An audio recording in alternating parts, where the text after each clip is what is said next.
শনিবার সকালে দিল্লি যাওয়ার আগে বিমানবন্দরে দাঁড়িয়ে দলনেতা শুভেন্দু অধিকারী।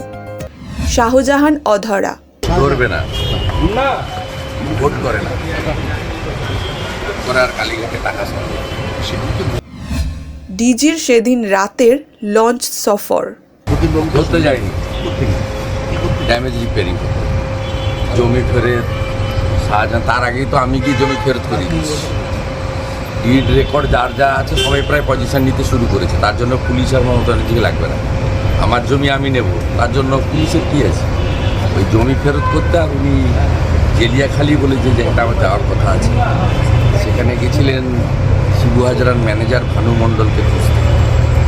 উনি বলে এসেছেন যে শাহজাহানের ব্যাপারটা সিবিআইর মামলা, ওটা আমাদের হেডেক নয়, উই আর নট ইন্টারেস্টেড।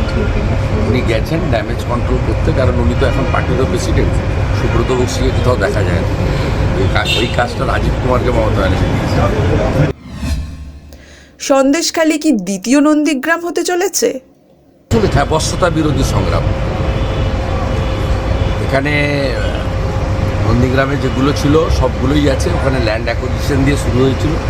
এখানে নারীদের উপর, মায়েদের উপর অত্যাচারের বিরুদ্ধে মানুষ প্রথম সংগ্রাম করেছে। কিন্তু বাকি ল্যান্ড গ্রেবিং অলসো এই বিগ ইস্যু, মানে মহিলা নির্যাতনের পরে ল্যান্ড গ্রেবিং। আর থার্ড হচ্ছে যেটা নন্দীগ্রামে ছিল না এখানে, যে গত মমতা ব্যানার্জি ক্ষমতায় আসার পরে 13 সালের পর থেকে ওরা কোনো ভোট দিতে পারে, ইভিন লোকসভা বিধানসভাও দিতে পারে, কার্ড নিয়ে না।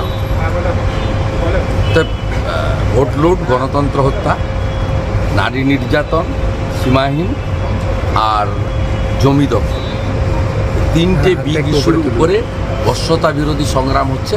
আর মানুষ বিজেপিকে ভরসা করছে। আমি ওখানকার যারা বামপন্থী ভোটার তাদের সঙ্গে কথা বলেছি, বলেছে না আমরা বিজেপিকে ভরসা।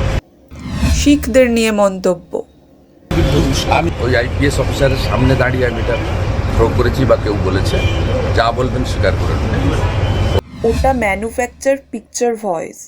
ও ম্যানুফ্যাকচার পিকচার ভয়েস, এর সঙ্গে আমাদের দলের কোনো সম্পর্ক নেই। উস্কাচ্ছে শিখদের তো না, এটা করে মুসলিমদের উস্কায়, এনআরসির ভয় দেখায়। অনন্য ব্যানার্জি যখন খ্রিস্টানদের অ্যাটাক করেছে তখন ডেরেক ওব্রায়েন আর মমতা ব্যানার্জির মুখ বন্ধ থাকে। Bureau report, D Bangla news.